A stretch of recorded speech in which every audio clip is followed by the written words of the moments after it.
Hi, everyone. Thank you for joining us for the last talk of the day. And please help me welcome Jeremy Ricard, who is a senior software engineer at Microsoft. Before Microsoft, he worked at VMware and Lockheed Martin, and he's going to talk to us about Porter. Take it away. Thanks. Thank you. Okay, so welcome everybody. We've made it to the end of DockerCon almost. So 40 minutes between you and freedom. Today we're going to talk about authoring CNABs, Cloud Native Application Bundles. And we're going to talk about a tool that my team is building called Porter, which is a way we think can help make this experience better. There's lots of tools that are coming. Hopefully Porter scratches a little bit of an itch for you. Before we talk about authoring them though, we should talk about what is a CNAB. Who knows what a CNAB is? Okay, about half the room. CNAB is a new standard that we're working on with Microsoft, Docker, Pivotal, some other people. And to really tell you what it is, I'm going to start with a story. And this story stars you, your friend, your app called MacGuffin, and your fans. So the story starts with you building an app. The app is a cloud native app that does something that's not really relevant, but it runs really well in your cloud. It uses a bunch of different technologies. It's containerized. You deploy it to Kubernetes. It uses a cloud provider database. You use Helm to manage the releases. You use some external things like Cloudflare. And all of those things together make your application. So you tell your friend about it, and he's pretty excited. He wants to try it out. So you think, what do I have to do to make this available for him? It's pretty easy to give him the code, but there might be other steps that go along with that. So you start writing documentation. And the documentation turns into this really long set of steps. You need Kubernetes, so somebody has to go make a Kubernetes cluster. You have to have kubectl, et cetera, et cetera. You finally think you have the documentation ready, and you give it to your friend. And it's crazy for him because he doesn't have any of those tools. He's more of a go to the portal of your cloud provider and ask for a service. Just kind of expect it to be there. But that's okay. You sit down with your friend and you work together and you figure out what tools and which versions of the tools you need to install. You figure out what things he needs on his system. You figure out where you made errors in your documentation because that's obviously going to happen as well. And then you finally get it working. Your friend is super happy. He writes some blog posts about MacGuffin, and it ends up on Hacker News or something cool. So MacGuffin gets fans, and everybody's searching for MacGuffin. But the problem is, not everyone is going to want to do this. Even though you've gone through that and made sure that the examples work and all the steps are correct, it's still a lot of overhead for a lot of people. It's a pretty high barrier of entry. Containers are cool because they give us this nice supply chain where we could build our application, like the code for our application, it's Node.js or something like that, and we can package it into a container with all the dependencies that are necessary for the runtime. So a very specific version of Java or a very specific version of Node. And then we could securely share that through a registry. Other people can pull that down. They don't need to install specific tooling. Like they don't need to have version X of Node or Java 1.10. They just get the container and they run the container. And that works really well for shipping that part of the application. But an application is more than just that container. The application can be just a container. It could be multiple containers. It could also be the containers plus all the things we saw on the slide that showed what our application was. Standing up Cosmos DB, creating web workers inside of Cloudflare, anything like that. And Docker doesn't really solve that problem by itself. You don't get an answer to all of this just because you have your application in a container. And that's the problem CNAB is trying to solve. CNAB, Cloud Native Application Bundles, is a spec, and that spec says that a package of an application has a couple of components, and once you have that, you're able to securely distribute, verify, and use that to manage your application. But that doesn't really explain what a CNAB is. So let's talk about what a CNAB actually is. The CNAB spec says there are 3 things that make up CNAB. Oops, I went the wrong way. There we go. 3 things that make up an application bundle. The first is obviously your application images. So you're going to install WordPress and maybe MySQL. Those 2 containers are the application images themselves. Packaging those things up as containers doesn't change with CNAB. It's done exactly the same way that you would always do it. And then there's 2 new concepts that are introduced. The invocation image is the first one, and you can think of that kind of like the installer. So whatever workflow, if we go back to that list of crazy steps, the things that are necessary to make all of those happen would get put into the invocation image. So that would include like any tooling that's required for that, any manifests or configurations required for that. And then you would take that and the application images and generate something called the bundle descriptor. The bundle descriptor is what specifies the bundle itself. It'll list the invocation image with an immutable reference. So you know I'm going to install this version, use this version of the installer. And if I run it n number of times, it's going to give me the exact same thing all the time. It'll also have the references to your application images, so you can be assured of what you're going to actually install. I'm going to install a version of WordPress and a version of MySQL, or I'm going to install a very specific version of MacGuffin. The bundle descriptor also specifies things like the parameters and the credentials that are going to be necessary to do the lifecycle of that bundle. Parameters could be like the name of the server you want to create, or the resource group if it's going to live in Azure, or the VPC you want to use in Amazon. The credentials identify who's doing the action. So Jeremy is talking to this Kubernetes cluster. Those would be credentials. So those 3 things together become the application bundle. That's what CNAB defines as a bundle and what they define as an application. It's pretty generic, and you can have pretty much anything you want inside of that invocation image. But what it does is gives you a common surface for how you're going to interact with these bundles. So lots of tooling can be built. One example we saw on the first day of the keynote, and if anybody went to Chris Krona's talk earlier, Docker Apps is a version, or is a CNAB compliant tool.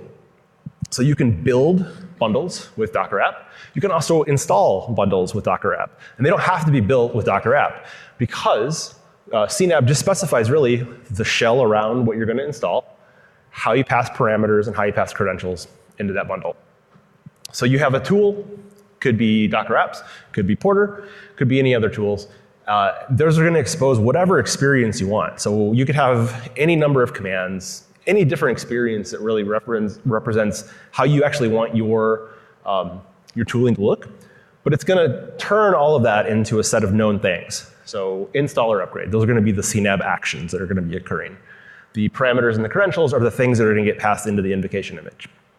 Then the invocation image is really responsible for taking all of that and then making magic happen.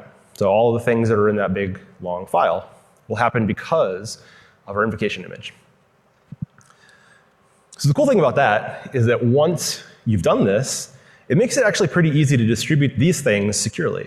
It turns out that you can store more than just Docker images in a registry. You can store pretty much anything in a registry. So you already store your application images in a registry.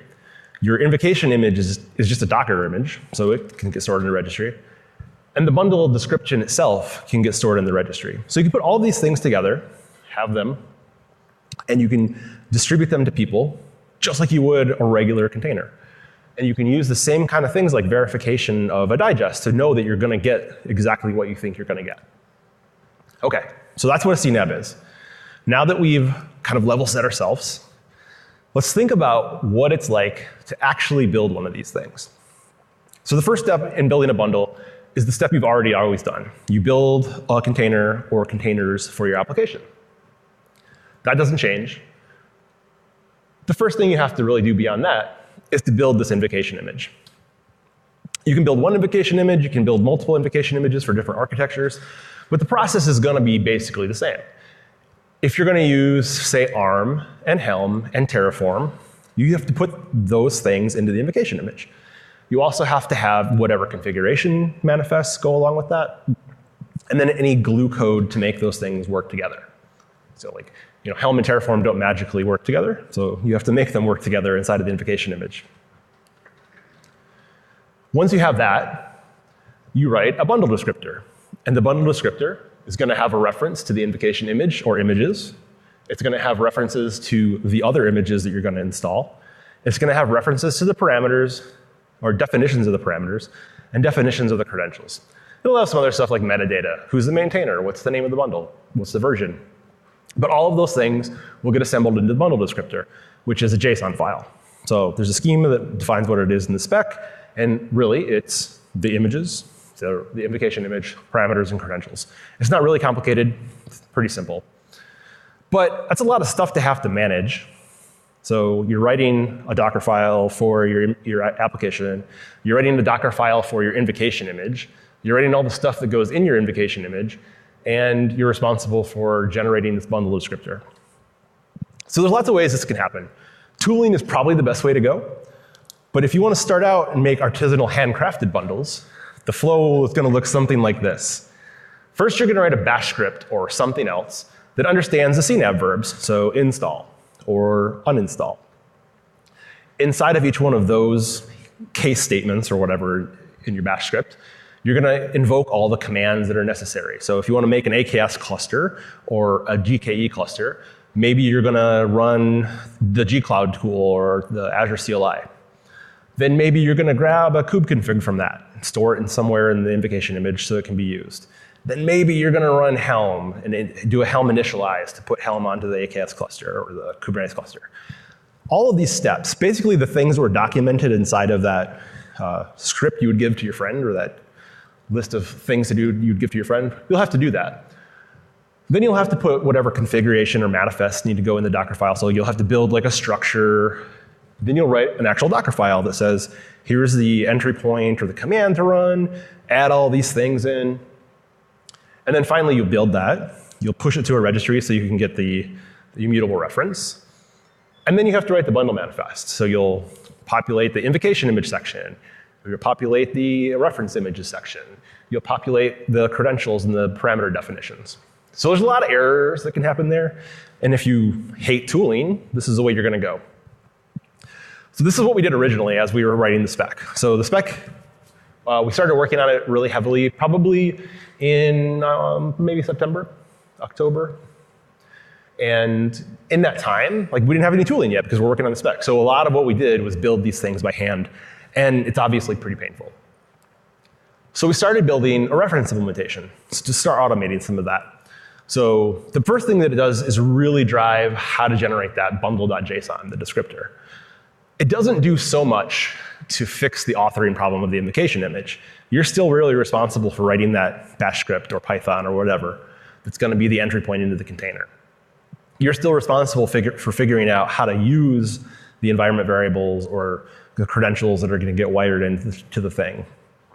And you're responsible for writing all the glue that goes between those things.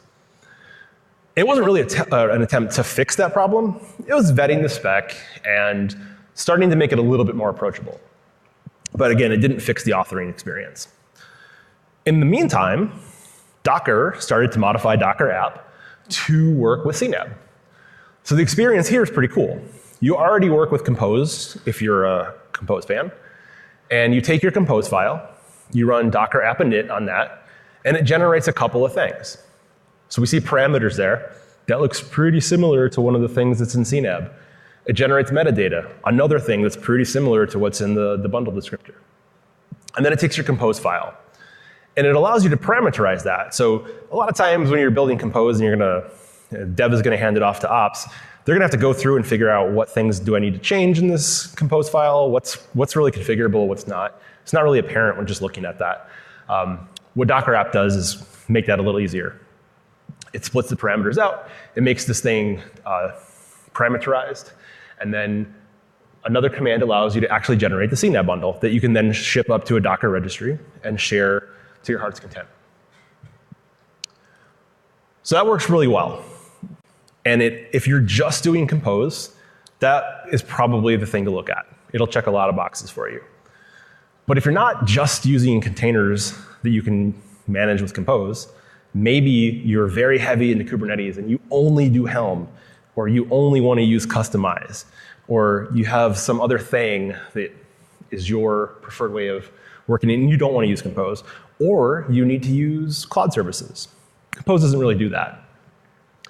So we thought about how can we take what we've done so far on this reference implementation, the lessons we've learned, and what we see in Docker app and other places, and make that better. So we came up with a wish list. And the wish list is, we want things to be simple. We don't want to have to go through that experience of stumbling through a bash. Like I can't write a bash script very well to save my life, and I don't want to have to do that all the time. We want to make it declarative so it's really easy to understand what's happening. That's really one of the great things about Compose. You can look at that Compose file when you get into it, and it's pretty easy to see what's going to happen. Again, we wanted to make it general purpose because we wanted to go beyond what Docker app was doing.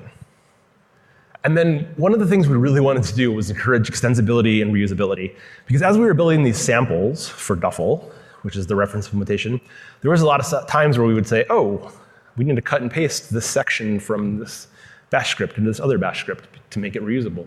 Because you couldn't share things. It wasn't really compartmentalized. So what we ended up building was a tool called Porter.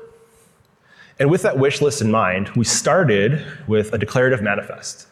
And that manifest starts out with defining what parameters and credentials you want. So that's kind of the minimum thing that we needed for the manifest. We also have metadata, so like what's the invocation image going to be called? What's the name of this bundle? What's the version? So then we thought about our last two use case or bullet points, along with that general purpose wish. And how do we make that happen? So we wanted to make things that were small purpose-built, reusable chunks of functionality, and we wanted to be able to basically compose those together. So we came up with something called the Mixin. And we make the Mixins composable by allowing you to run one and wire the output to another. And then we realized we needed a build tool because we're going to take this manifest and these things. We need to generate a Docker file that will run those, like to be the actual invocation image. And then we realized we needed a runtime component. So we have all of that. The manifest is great for building. It also turns out to be great for what's the logic of executing the bundle. So all of those things together give you a tool called Porter. Let's take a look at the manifest first. So the manifest here, it's YAML because everybody loves YAML. And at the top, you see the list of Mixins. So we can see from this bundle, this is going to install Arc on a Kubernetes cluster, and it'll use a storage account that we make in Azure. We actually use this for our CI system, like when we keep a backup of all of our Kubernetes clusters. And we can see from this that it's going to use Azure, which is a Mixin, that does Azure things, and it's going to do Helm. And we know that's not going to do anything else because the only way to introduce capability into a Porter bundle is to use Mixins. Then we can see the metadata. That's not really that interesting. Then we define the credentials and the parameters. That's how we'll populate the bundle.json later. And then we start to define the behavior of this application in a declarative way. So for an install, so we're going to take a brand new Azure account and install this stuff inside of it. The first thing that we'll do is create a storage account. And we can see explicitly how the parameters are going to be wired into those steps. We don't have to go read code to figure that out. We just look. We define outputs. So once this step is done, we expect it to produce something called a storage account key. We can then use that in a later step. So after the Azure storage account is created, we'll move on and we'll say, we're going to do a Helm install. We say what chart we want to use. And again, we can see exactly how we're going to wire the parameters and the credentials into this execution, but also how we're going to use the bundle outputs. So credentials.secretcontents.azure storage key is going to reference that storage account key that was created in the step before. OK, so that's the manifest. Next is the Mixin. So here's the Kubernetes Mixin. We have a handful of them right now. Exec lets you just run shell commands. Helm obviously does Helm things. Azure does Azure things. We have a Terraform Mixin that allows you to use Terraform. And then we have a Kubernetes Mixin that will basically allow you to do a kubectl apply or a kubectl delete as part of the action. And you can see here that it has a couple of behaviors. The available commands. Obviously, build is important.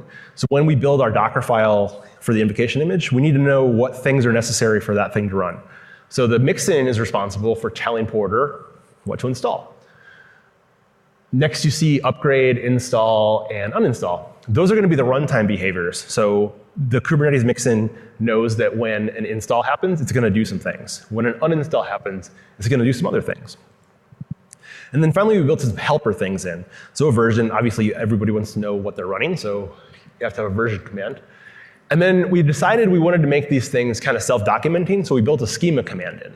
So you can run Kubernetes schema, and it'll generate a JSON schema that says exactly how to invoke this mixin. It'll list the parameters it expects and what outputs are available. Next, we have Porter itself. So this is the build tool, also a run tool. First command you see there is build. Third one is create. So if you're just starting from scratch and you want to scaffold something, you run create. Once you've iterated on the manifest file itself, you run build, and it generates all the things that are necessary to have a CNAB. Then next, you can install bundles, uninstall bundles, just like any other CNAB compliant runtime might be. And then finally, we have an orchestrator component. And the orchestrator component is the entry point to our container, really. So we have this Porter runtime command, and it really has a couple subcommands, but like run is the most important one.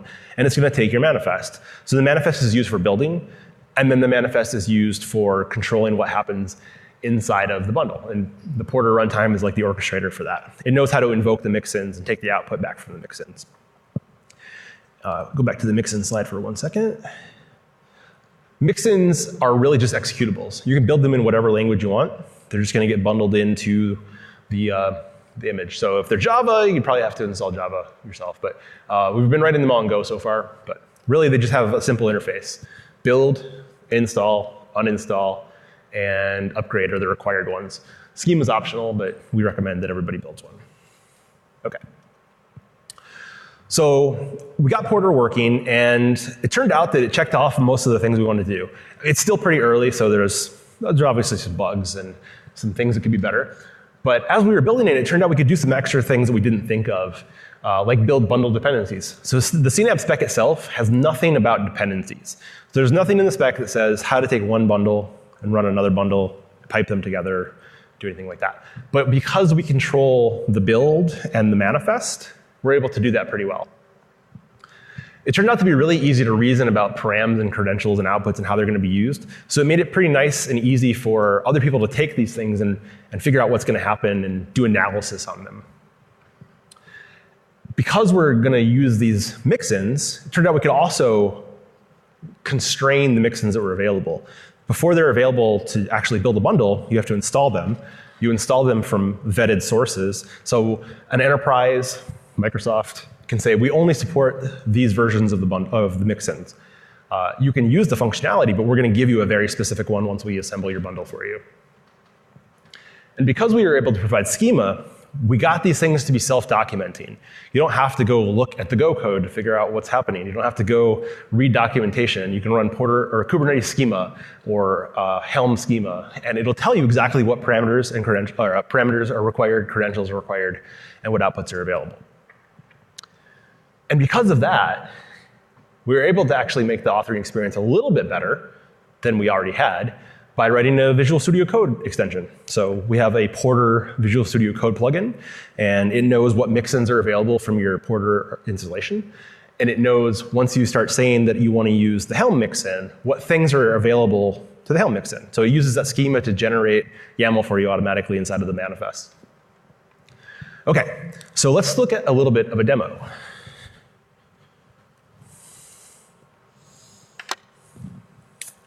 Exit the slideshow. There we go. How's the text on that? Is that OK? All right, cool. So let's make a new directory.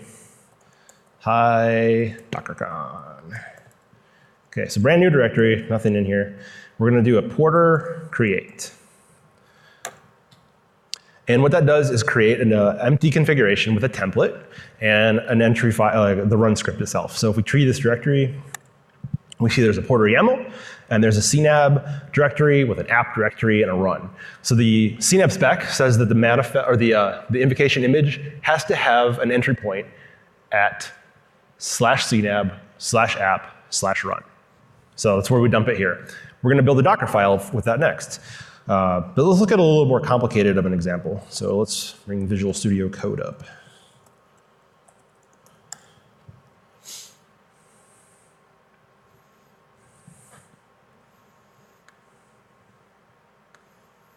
OK. Did I directory? Let's do it here.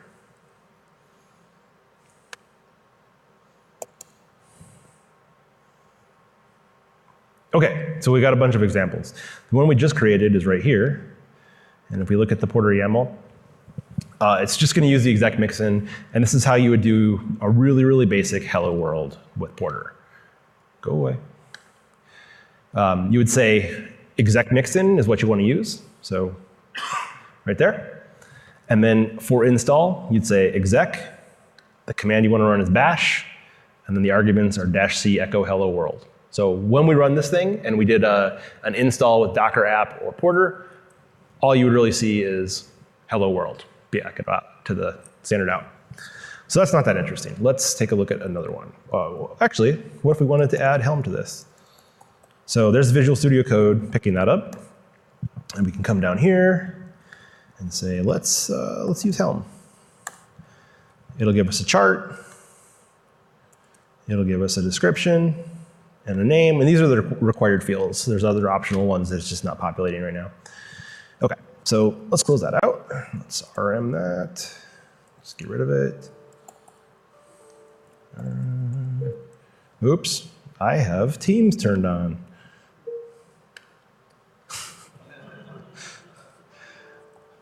We have to use Teams, and it's a high-quality product. I love it a lot. Hi, Docker. Okay, so we'll just get back to our clean state. Okay, so let's look at that example in here. Azure WordPress, MySQL. WordPress is kind of like is Michelle Nourali's Hello World for the cloud example, so always use that.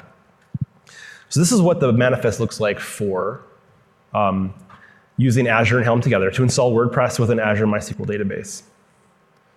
I know who you are. Yeah. So again, we have the Mixins defined there. We have the metadata. And then in this case, we define what the credentials look like. So if you've used Azure before, a service principal is how you interact with a lot of things. And that's the definition of what a service principal is, the things that are needed from a service principal. We're also going to use Helm to install, so we have a Kubernetes config file there. Next, we have the parameters we want to use, and we can define default values. So MySQL user will default to Azure user. MySQL password we won't, because we're going to require you to give one. Database name will be WordPress, because why not? And then we'll also require a server name, so we can parameterize this pretty well. Then we'll use the Azure Mixin to make a MySQL, pass in all the parameters and stuff like we just saw, and use Helm after that. And that's the bundle. OK, so let's build that thing now and see what happens. Oops. OK, so we're in this directory now. Azure WordPress MySQL. Oops. MySQL WordPress. And again, all we have in here is I have a parameters file, but CNAB and Porter YAML. So let's tree it. OK, so we'll do a Porter build now. And what's going to happen is that it's going to start with a base image. It's going to interrogate every one of the Mixins to figure out what needs to get installed. Then it's going to add that to the Docker file. Then it's going to go build the Docker file for us. Then it's going to push it to Docker Hub or wherever you've configured it to go. And then it's going to generate the bundle for you. So we push that up on the super fast speaker Wi-Fi that's not slow like the other Wi-Fi. We got back a repo digest for that. And then we generated parameter definitions and credentials into the manifest. So if we tree this directory again, where are you at? Oh, nope. OK, there we go. So what happened is first we laid down a directory where we copied in all the Mixins. So we took that CNAB app directory that was the structure that was there before. We created a Mixins directory. We copied over all the things that were necessary, and we copied over the Porter runtime. Then we generated a Docker file, and then we generated a bundle.json off of that. So let's take a look at what the Docker file looks like.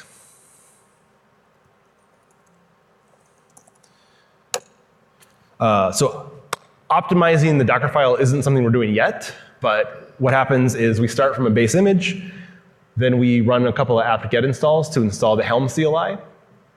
We copy over that whole CNAB directory locally, so we get the Mixins, we get the Porter runtime itself. we get the run script, and then we define what the entry point is, CNAB app run. So we can then do an install on that. We'll do that and then switch to another tab real quick. So let's look at what porter install looks like. So you can do porter install. You can do porter install -- insecure. You can provide parameters and stuff, and we'll do that. So let's try that, see how it works. So let's do porter install -c Azure Cube Cred. Already made that. -- insecure. And this should fail because I'm not going to specify any parameters. Server names required. OK. So let's do param file, params.ini, because ini files are great. OK, so it went through and it tried to create the Azure MySQL. It already existed, so it went on because it didn't need to create it. And then it started to do a Helm install. I actually installed this already, so Helm failed. But this shows you the first, it did the Azure create step, and then it did the Helm install step. And it failed, so we report back the status of the bundle failure. So you can go and do whatever corrective action is necessary. OK, so that was cool. That's how basic bundles work. Let's take a look at one more before we go back and chat a little bit more. So in this directory, we also have this. Let's use code for this. Collapse the stuff down. So we've got two other bundles in here. We have an Azure MySQL, and we have an Azure WordPress -dep. What happens in this bundle is that we're only defining an Azure database creation. So we define a new bundle here, Porter Azure WordPress. It uses the Azure Mixin. That stuff looks pretty similar, but it doesn't need a kube config because it's not using Kubernetes. And all it's going to do is create a MySQL. So we scroll down. It's the same stuff we had in the other one. OK, that's great. Let's close this and look at another one. So Azure WordPress dep is going to only declare the Helm mixin, but it's going to say that it has a dependency on the Azure MySQL bundle. So that directory is not the right thing, but we're going to specify a couple parameters that we want to pass to that dependent bundle, because we know what parameters that bundle needs. And we're going to specify some credentials. And then we're going to say Helm install. And you don't see here where we're saying do a MySQL, like the Azure MySQL install anywhere, because it's going to come from the bundle. So let's run a porter build on that and see what happens. Clear. OK, so Azure WordPress dep. Porter build. OK, it's going to look real similar because it's going to generate all that stuff for us, dump it all out. And we're doing that just so it's useful as you're developing things. But let's take a look at the oops. Let's tree that directory now. And what you can see here is that we now have a bundles directory as well, and we have Azure MySQL, and the Porter YAML from that bundle has been copied in. So what happens when this thing runs now is that it's going to say, oh, I have some dependencies defined. I have to merge those in. So when it runs the install, the first thing it'll actually do is go create that Azure MySQL for us. Then it will move on and do the Helm install. So it'll look a lot like that other bundle. But the cool thing here is that I was able to make that one database bundle, and I could share that across my teams. So if I have a whole bunch of microservices that all need MySQL, I probably want to configure them similarly, but I don't want to have to redefine what that looks like every time. So this allows us to do that. That's not something that's in the spec right now. We're talking about maybe learning from this and bringing it back to the spec. OK, so let's go back to my slides.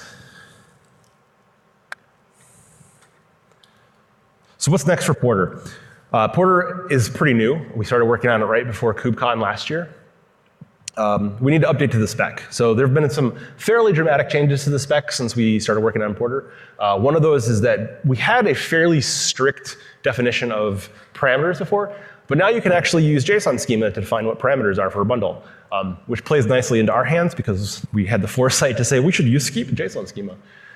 We need to finish some core functionality. One of the big things we're missing right now is how we populate that reference images list. So our bundles work well, but we don't necessarily have all the verifiability built in. We want to do a release of this sometime this summer. Hopefully have all of the checkboxes done, and then start working on more mixins. So which tool should you use? There's not really an answer to that question because it's going to be kind of dependent on what your needs are. And if there's not a tool that meets your needs, you can always go build another one. The spec is pretty generic and pretty open. It allows you to have a lot of flexibility and creativity inside of the invocation image.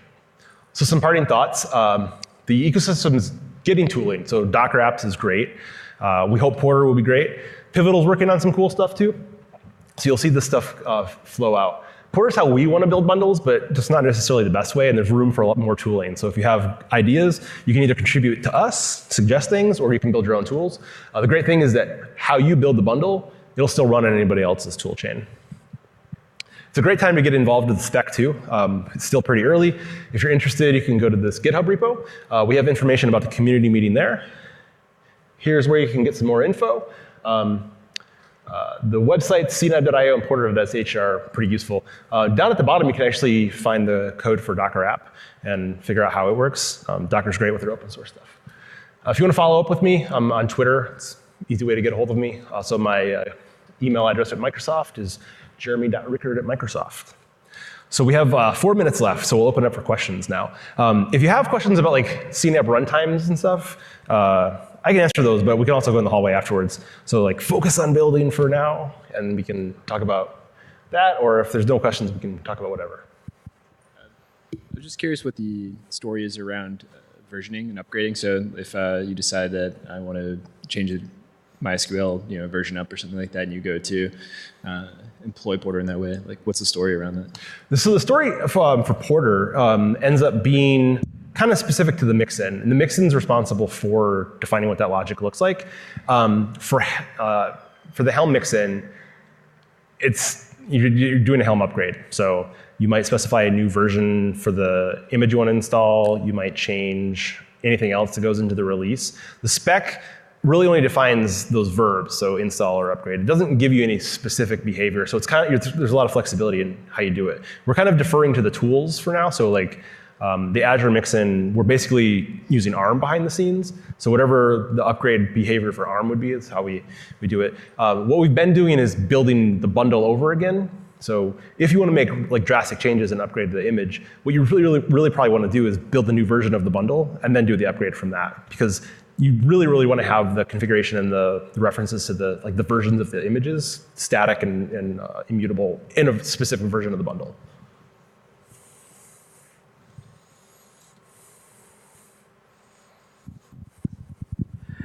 Do you foresee this as something that people will be using to distribute individual applications, or do you have a vision where it will be mirrored into an existing CI toolchain? We see a little bit of both. One of the goals we have for CNAB, and Porter is like a tooling experiment. It's an open source project. We're not trying to turn it into a shrink wrap thing. What we want to do is enable use cases like building marketplaces so you can deliver things, whole applications. We are actually using it now as part of some CI. So we have versions of the bundle, and when we build new versions of the application, that triggers a new build of the bundle. So we have an immutable reference if we need to go reinstall it. So we're using it in both cases. Really, like the best thing about CNAB, it's generic, so you can do a lot of things, but the best thing about it is that you're building immutable definitions of what the application is, including other dependent services, and you're getting a way of sharing those things in a pretty reliable, verifiable, secure way. So it enables a lot of different use cases. Any other question?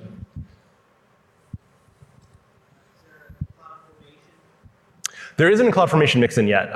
If you're interested in writing one, we can chat afterwards. Josh Jalitsky from CodeFresh started writing a Terraform mixin for us. We've been focused a lot on just the core functionality in Porter itself. So we only build a handful of mixins, but it would be very easy to build a CloudFormation mixin. We have a couple of really good examples, like the Azure mixin and the Terraform mixin. They all live in the same Deis Labs repo on GitHub, or Oregon on GitHub. If you're familiar with Go, it's really easy. If you're not familiar with Go, those examples probably aren't the greatest because they're all in Go. But really, like, you end up building a binary that has a really simple interface. It expects standard in, and it responds on standard out, and should have a couple of subcommands like install, upgrade, delete. Cool, back to your question. Seeing that you have one HashiCorp product, do you have plans to integrate Vault to be able to securely hide those creds? We do. Right now, outputs in general are something that CNAB hasn't defined yet. So if you have a gigantic bundle that does a bunch of things like create a Kubernetes cluster, one of the issues with it is it doesn't give you back the credentials that it created. So if it made a Kubernetes cluster, it's not going to dump out the kube config or store it anywhere. You'd have to do that inside of the bundle. So with Duffel, you could do that like pretty easily.